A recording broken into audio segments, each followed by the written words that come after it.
इंग्रजी बोलायचं तर आहे हां, पण कसं बोलू, कधी बोलू, कोणाशी बोलू, कुठला क्लास जॉईन करू का, यूट्यूब व्हिडिओज बघू का, पण तरीसुद्धा बोलण्याची प्रॅक्टिस होऊ शकत नाही आहे. ज्या प्रकारे एका भाषेचं नॉलेज पाहिजे, बोलण्याचा आत्मविश्वास पाहिजे, तो येत नाही आहे.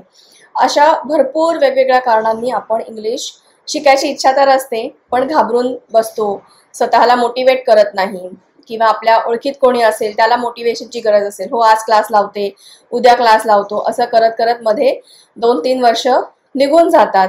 त्याचे थोडे बरे वाईट परिणामसुद्धा आपल्याला अनुभवायला येतात, पण तरीसुद्धा आपण पुढचं पाऊल टाकायला बऱ्याचदा थोडंसं राहून जातो. आपण कच खातो, तेवढा आत्मविश्वास दाखवत नाही. त्यामुळेच आज हा व्हिडिओ आहे अशा सगळ्या व्यक्तींसाठी ज्यांना इंग्लिश शिकायचं आहे पण मोटिवेशन मिळत नाहीये. तर ही आहेत सगळी तुमच्यासाठीची मोटिवेशनल वाक्य, जी इंग्लिशमध्ये तुम्ही बोला आणि इंग्लिश क्लास जॉईन करायला किंवा इंग्लिश बोलायला, इंग्लिश शिकायला जे काही लागतं ते पाऊल उचलण्यासाठी स्वतःला कॉन्फिडंट बनवा आणि मोटिवेट करा. आता बऱ्याचदा असंही होतं की आपण भाषा शिकायला म्हणजे सुरू करतो, मध्येच गाडी अडकते, किंवा इतरही काही गोष्टींमध्ये हीच गोष्ट लागू पडते. आपण खूप एक असं जोशमध्ये आपण एखादं काम सुरू करतो आणि मग तिथेच थांबतो, डिमोटिवेट होतो, पटकन आपल्याला यश मिळत नाही.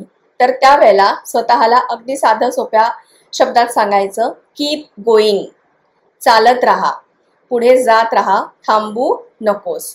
Keep going, you are doing great, keep going, you can do it, तू हे करू शकतोस किंवा तू हे करू शकतेस. You can do it. Don't worry, you can do it. Don't worry, you can do it. काळजी करू नकोस, जास्त विचार करू नकोस, तू हे करू शकतेस. नेव्हर गिव्ह अप, कधीही कोणतेही काम अर्ध्यात सोडू नकोस. Never give up.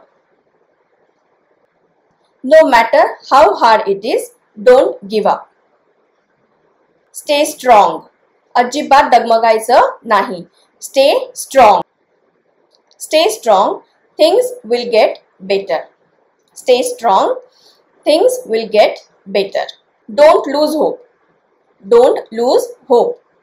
Even in tough times, don't lose hope. Even in tough time, don't lose hope. Push yourself, स्वतःला मोटिवेट करत राहा, स्वतःला धीर देत राहा. Push yourself. Push yourself to achieve your goals. Push yourself to achieve your goals.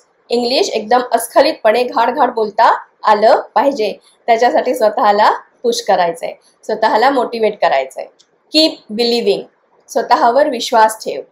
Keep believing, स्वतःवर विश्वास ठेव. Keep believing, success will come. Keep believing, success will come. Stay focused, लक्ष पूर्ण तुमच्या ध्येयावरती किंवा तुम्हाला जी इच्छा आहे, जे काही काम करायचं आहे त्याच्यावरती पूर्ण लक्ष केंद्रित हवं. Stay focused. Stay focused and you will succeed.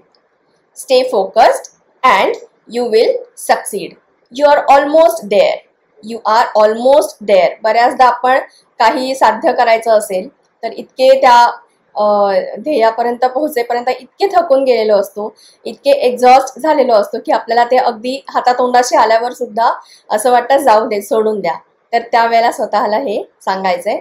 तुमच्या जवळचं आजूबाजूचं कोणी जर ह्या फेजमधनं जात असेल तर त्यालाही नक्कीच तुम्ही हे सांगू शकता. Just one more step, you are almost there. Just one more step, you are almost there. Great job, you have done a great job. तर ही होती आजची सगळी इंग्लिशमधली मोटिवेशनल सेंटेन्सेस, मोटिवेशनल वाक्य. ही तुम्हाला कशी वाटली? आणखीन अशी सेंटेन्सेस हवी आहेत का, किंवा तुमच्याकडे आणखीन अशी सेंटेन्सेस असतील तर यापैकी काहीही असेल तरी मला कमेंट बॉक्समध्ये नक्की सांगा. पुढच्या वेळेला नवीन व्हिडिओ टॉपिकसह पुन्हा भेटूया. Bye bye.